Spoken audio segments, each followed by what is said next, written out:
Madam, puwera usog ha, narito. At least na iba-iba tayo ngayon, hindi na utang ng pera o renta. Hindi ba? Yeah. Usog naman ang pag-usapan natin. Oh.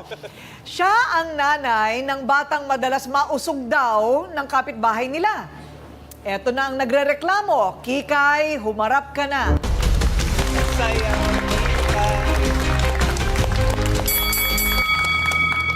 So yung anak mo ang nauusog? Opo. Ano, teka muna. So itong nirereklamo mo, kapitbahay nyo. Opo, kapitbahay lang po namin. Okay. Tapos, bakit nyo naman naisip na, ano, para ba siyang mangkukulam? Mukha po. Buka. Mukha po siyang mangkukulam. Pero, paano mo nasabi na, ano, na siya ang nang uusog sa anak mo? Eh, siya lang po kasi talaga nakasalubong ng anak ko nung araw na yun. Naglalaro po yung anak ko sa labas. Nilapitan niya po. Tapos sinabihan niya po na ang cute-cute mo. Tapos mga ilang minuto lang, 20 minutes lang po, nakita ko na po yung anak ko sa labas. Namumutla na, sumuka na po eh. Tapos matamlay na po yung katawan. Kaya ginawa ko po, inuwi ko. Tapos ginawa ko, pinunasan ko ng tubig na may malamig. Tapos pinainom ko po ng tubig, pinagpahinga ko po. Mga kalahating oras po, okay na po yung anak ko, pinagpahinga ko lang po. Ano ba yan? Yan ba ay depende sa tao? Kung may pagka-mangkukulam siya, may masamang hangarin, gano'n? Eh, ako po kasi naniniwala po kasi talaga ako sa usog eh. Tsaka hindi naman po kasi sakitin yung anak ko eh.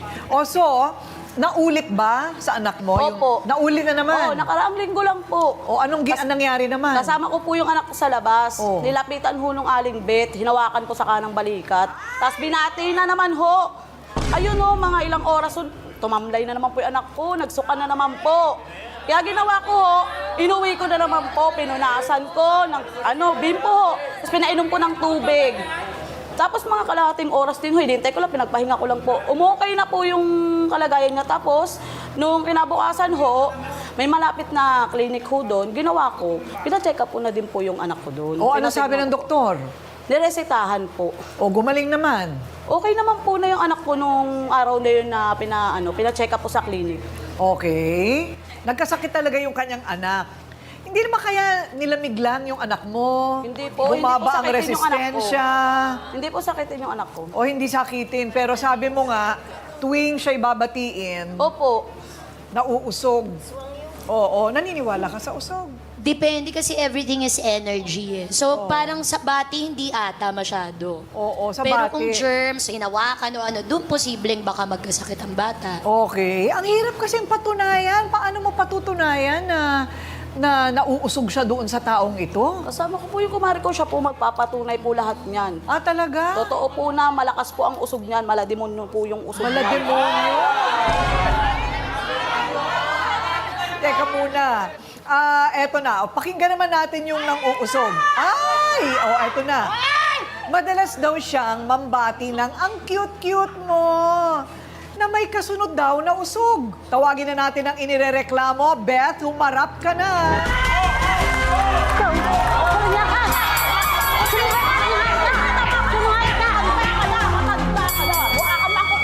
Sinungaling ka? Sinira mo yung ang hanap buhay ko dahil sa kagagawa Hindi ko mo. kasalanan yun. Ibig sabihin, Kilala ka na nagpapahirap sa akin. Anong ginawa mo? Mangkukulam ka. Kaya nagsusuka-suka yung anak mo. Umaga pa nakikita ko doon sa may kumakain ng ice candy. Pinapainig mo nga. Bumibili na ng kalamig. Nakita mo? Nakita mo? O sige, Beth. Isang tanong, isang sagot, ha? May usog ka ba nga ba talaga sa mga bata? Wala po akong usog. Naghihilot po ako. Ako nga naghihilot sa mga bata eh. Oh, so? Yan, nagpahilot pa nga sa akin yan. Yung buntis yan eh. 7 buwan, nagmataas sa akin ng matres. Pinagbayad ko ba siya? Ay, Nagbabayad ako. Hindi mo tinanggap. Nagbabayad ako. Dahil Hindi mo tinanggap. pusang loob ako pusang loob ka lumalapit sa akin. Kasalanan mo na yun. Nagbabayad ako. Hindi mo Hindi tinanggap. ko alam kung ano ang galit mo sa akin, Kikay. ano ba yung galit? Meron ka pa bang ibang galit? Parang ngayon lang. Wala na ho eh. Siyempre Wala. ho, anak ko kasi yun, natatakot lang ho ako may mangyari. Hindi naman po kasi talaga Hindi ko alam kung Simula magagalit nang ka kasi. dumating lang ho yan sa amin. Doon pa nang Hindi ko alam kung nagagalit ka kasi naghihilot na ako, nagtitinda pa ako. Kasi ikaw, chismisan na ka ng chismisan dyan sa may lugar ninyo. Hoy, nagtatrabaho ako. Meron bang ipinapanganak na may usog o yan ay pinananawagan sa demonyo? Ha? Madasali po akong tao, parati po akong sisimba, linggo-linggo. Ah, ganon. Kayo po'y madasalin. Opo. Okay. Saan ba nanggaling yung paniniwala nyo ng usog? Hindi, naniniwala Kikay. po talaga ako na usog yung kasi 2 beses niya ho binate, 2 beses rin nung nagkaganon. Isa lang ho yung nangyari. Kaya talagang naniniwala ako sa usog. Hindi po talaga sakit yung anak ko yung pinagpipilitan ko. Kailan ba ang nag-aakusa sa'yo? Bukod tangis siya lang. Ay hindi, marami. Alam Oo, yan, mga bukod tangis siya lang. natin. Nagtataka ako. Marami yan. Alam ng Nagtataka ako, kapitbahay bukod tangis natin siya lang. yan. Sa tagal-tagal ko nang manghihilot doon, siya lang ang nagrereklamo. O, so, mag-eksperimento tayo, ha? Purihin mo si Ryle. Sabi ko, naramdaman ko na po eh. Purihin mo si Ryle. Tingnan natin kung magkakasakit siya. Ako pa nga ang nakakaalam pagka nausog ka o hindi eh. O, ayan, ito na nga. Ayan na nga. O. Kasi ang hawak ko, pag ako alam ko may usog ang bata, nahawa ko sa tenga. Okay. Practice lang, bro. Practice lang. Pag malamig ang tenga, may pilay. Tapos dito, pagka hindi pantay, may bati. Ayaw naman yan patingin sa akin, anak ko, tignan ko. Eh natatakot nga sa'yo yung anak ko mo kasi makukulang. Nako, talaga. Maganda yan. Tsura mo pala. Palalabasin na ng bahay. Paano ngayon naapektuhan ang kabuhayan mo dahil sa chismis? Ano po, yung titindang almusal ngayon po, pagka may magtitinda po ako na maglalako po, sabi ng nadidinig ko na lang basta, kayong bibili ng anjaksit, suso kayo, subuka rin kayo. Kaya yung mga paninda ko, nasasayang, wala na akong bumibili. Ah, O, ganun. may pinag-aaral akong anak, umuupa pa ako ng bahay. Ano pa ipapansin sa ginawa niyan? Anong siya ginawa niya? Ano pa ang anak ko napasok? Ilan ang anak mo? Isa. Isa. Grade 6. Oh, ikaw, ilan ang anak mo? 5 po. 5. Tama na. Tama na. Yung usog, parang sa Pilipino lang yata meron ito, no? Sa Pilipino daw lang meron ito. Pero sa ibang bansa, like for example, Turkey, doon ko nabili ito. At ang tanging panangga daw sa usog ay itong evil eye. Ay, kunin mo nga doon sa ating mesa ng ebidensya. Ayun, eto. Pwede itong malaki, lalagay mo sa bahay, kwintas, sasabit mo. O kaya, ay, meron ka rin. O, ayun. O, pakita mo nga ito direct. Ayan, meron akong evil eye sa pulseras. Ito naman, naku, sa Turkey, ito'y kahit saan makikita mo, right? Oo. Sa mga pinto ng bahay. Sa mga pinto ng bahay, para hindi pasukin ng malas. Yun ang sabi, para hindi pasukin ng malas. Pero hindi ko lang alam, ako naman parang laro na rin eh. Hindi mo masabi ano bang totoo, ano bang hindi ba? Naku, hindi pa po dito nagtatapos ang mga kwento ng usog daw ni Ma'am Beth. Dahil may isa pang nanay ang nagrereklamo din. Kakampi naman ito ni Kikay. Tawagin na rin natin ang handang magpatotoo. Vanessa, humarap ka na. Sinungaling ka! Ikaw sinungaling! Hoy, hindi ka machichismis kung walang katotohanan yung sinasabi namin. Tama. Okay. Oh. Sakto, chismis. Ate Vanessa, kalma po na onte ha. Okay. Ano pong nangyari? Pati po ba anak nyo nasasabing nausog? Isalay sa inyo, paano po nyo yung nasabi? Galing po ako sa trabaho. Lumabas po yung magkapatid sa labas. Pagkatapos po, nung umuwi po sa bahay, nakita ko po, nanghihina na po yung anak ko. Tinanong ko yung panganay kong anak. Sabi ko, ano nangyari sa kapatid mo? Sabi niya, napati lang po yan ni Aling Beth, ma. Sabi ko, bakit nabati? Anong ginawa? Nakit-kit daw ng anak ko. Sabi niya Talaga? gano'n. Hindi naman ho siya nagsuka eh. Ang nangyari po, nanghihina lang po at papawisan po ng malamig. Kaya ang ginawa ko po, Nagpahinga ko lang po siya. Sabi ko, sige, magpahinga lang muna. Tapos pinainom ko na rin po ng maligamgam ng tubig. Okay. Parang parehas sila ng kwento, no, Ate Guring? Bago ba kayo naghinala na usog ito, meron bang medical intervention? As in, may doktor bang tumingin bago kayo nag-isip ng gano'n? Hindi ko na po siya pinadoktor. Yung sa akin. Yung akin ho, pina-check up ko po talaga. Pero, nung kinabukasan na ho, yun, okay na po yung anak ko noon. Mula nitong mga nangyari na to, anong ginawa nyo? Iniiwasan nyo na ba si Beth? Paano naka-apekto to sa pagkakaibigan Nakita nyo? lang nila na porkit dito kilay ko, tato. Ay, hindi. Itsura mo, di ba? Demonyo na? Di ba nakikita yung mukha mo? Mang-uusog na? Mukha kang mangkukulam. Hindi naman lahat ng may Yan ang kulay, hindi naman nakikita sa itsura yun. Yung mga bata, kasi gawa na sa kapal na kilay ko, tato yan. Kailan ka ba nagpatato ng kilay? Tagal na po. Ha? Nung ano pa yun, nagja-Japan pa ako, 18 years old. Nag-Japan UK po ako. Alam mo, ibang klase yung tattoo mo, ha? Kasi kung Nung nagka-edad na ako, lumaylay na siya. lumaylay. Kaya dapat, Ate Kuring, pag nagpapatato ng kilay, dito na ipatato. Para pag nagkaedad tayo, bumababa siya sa tamang lugar. Balang araw, pag nag-80 ka na, Ate, magiging eyeliner na po yan. So, sasakto ulit. So, mag-aantay pa tayo ng 40 years. Aling Beth. Napatawa lang kita, Ate Beth. Pinapag-aantay Alam lang. mo, yung mga usong patato ngayon ng kilay, medyo hindi na ganyang katindi, no? Masama ho tumingin yan sa mga bata. Talaga Siyempre, ba? natural, naglalako ako. Tapos sabi yan, nagtatanong, nung mga ano po yan, bili, sabi ko, ba't bibili ka ba, be? Sabi ko sa kanila, bati na ba yun? Yung ganun? Bibili ka ba, be? Sabihin mo muna sa nanay mo. Oh, hayaan mo, meron ka rin namang kakampi. Wala raw katotohanan ng binibintang sa ninang niya. At kung may dapat sisihin, hindi raw ang bati, kundi ang pagiging pabaya ng ilang mga magulang. Ayan. Tatat, humarap ka na. Sobrang ano nila.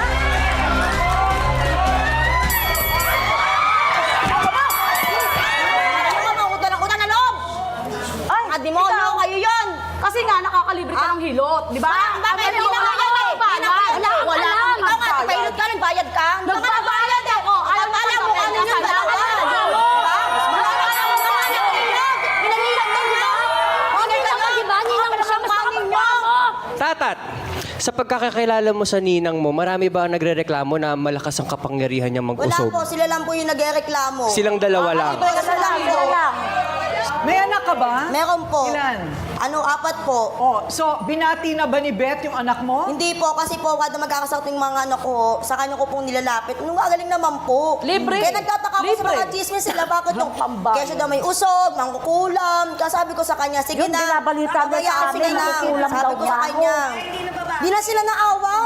Matanda na, ba daw chismis pa nila? O meron yata tayong bisita, Ryle. Yes, Ate Coring, nandito po kasama natin si Dr. Andrew Vicencio. Doc, hello po. Magandang tanghali po.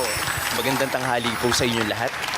Magandang tanghali, Ma'am Corina. Opo. Isa po akong pediatrician. Isang pediatrician. So, ang kanyang specialization are children, yung mga sakit ng mga bata. Yes po. So, naniniwala ba kayo sa usog? Unfortunately, wala po sa medisina or sa siyensya ang basehan o konsepto ng usog. At nasabi niyo po kanina na uniquely Filipino, so sa atin lang po yun. And I think for us to experience or to fully understand bakit ba may usog, siguro it dates back to the pre-colonial times, nung wala pang masyadong doktor ang Pilipinas, okay, wala pa tayong medisina, so naghahanap po sila ng mga bagay na ma-explain bakit ba nagkakasakit ang isang bata. So, yung pinaka-closest po is kung ano yung huling na-encounter ng bata. At siguro sa lagay po nila, no, is an encounter with a certain individual tulad po ni Ma'am Beth. So, nabe-blame po ngayon doon sa Pero anong isang malamang? tao. Hindi po ba ang mga bata talagang madalas nagkakasakit? I mean, sakitin ng bata by nature because parating naglalaro. Because yung immune nakikisalamuha. system nila Yes, mahina immune pa, system. so madali po silang magkaroon ng sakit. At doon naman po sa mga anak nila, ma'am, maari pong, kung halimbawa, marami po kasing rason. Pwede pong nagkaroon lang ng low blood sugar, hindi nakakain yung bata, hypoglycemia, or baka naman meron palang gastritis yung bata. Ang pinaka-important po ay lagi nating dalhin yung ating mga anak sa mga doktor, sa espesyalista, upang makagawa ng thorough history, physical examination, at malaman ano ba talaga ang nagiging sanhi nito bago po nating sabihin na ito ay isang wastebasket diagnosis, usog ba talaga ito o hindi. Pero wala po talagang basehan ng usog. Ayun, walang basihan ang usog ayon sa doktor. Okay, thank you, Dr. Andrew. O ayan, meron na din tayong bisita sa kabila. Kausapin. Mula po sa barangay po, Ate Kuring, ang ating bisita dito naman. Siya po ay barangay Tanod, siya po si Aling Teresita. Aling Teresita, kayo po yung tumatanggap ng reklamo sa barangay? Opo. Ano po yung na-experience ninyo sa kanila po? Marami ba talaga nagrereklamo sa kanyang mangkukulam siya? Oo, nakarating na rin po sa amin sa barangay po yung issue nila na malakas po mangkulam si Aling Beth. Kaya ano lang po namin dapat, tama lang din kasi Doc na dapat pa-check up din niya muna. Kaya nga dapat lang po sila magkasundo na ayusin na lang nila. Dapat sa iyo, Kikay, pa-check up mo raw talaga anak mo. Meron Kasi naman sa talaga ito barangay, di nanghihilot ba? lang po ito. Meron naman po sa amin Meron naman din po sa amin. Pero di ba may natutunan naman tayo, Kikay, ano? Tanungin natin si Brother June. May paliwanag ba sa Biblia yung konsepto ng usog? Usog is more of superstition, Ate Corinne. Pero wag niyo akong pigilin ha, catechism to. Sa simbahan natin, yung pinakikita niyo kanina, evil eye, ang origin niyang evil eye na yan, galing yan, kultura yan ng Mediterranean at saka ng Middle Eastern regions. In fact, several years ago, when I was in Turkey, nakakita ako niyan at marami akong pinamili at ipinamigay ko dito sa mga kaibigan ko. Nang malaman ng exorcist, pinabawi sa akin. Ay, Okay? bakit daw? Superstition. Okay. Katulad din, yung kung tatanungin natin, yung bangkulam, yung witchcraft, yun ba'y nasa Biblia? Nasa Biblia kasi gawa ng diablo ang kulam. If you submit yourself to witchcraft, asahan mo ate, tatablan ka. So yung superstition na yan, sinong matutuwa dyan na ang anak mo'y palalawayan mo? Hindi mo alam kung may tuberculosis yung maglalaway. Di ba? Ang nakatatakot dito, Ate Kikay at Vanessa, huwag nating katakutan ang superstition. Tantanan natin ang superstition dahil walang basihan. Okay? Mga pamahiin, walang basihan yan. Ang katakutan nyo ay kung idemanda kayo ni Beth ng oral defamation dahil 1 hanggang 6 na buwang pagkakakulong minimum ang kinakaharap ninyo.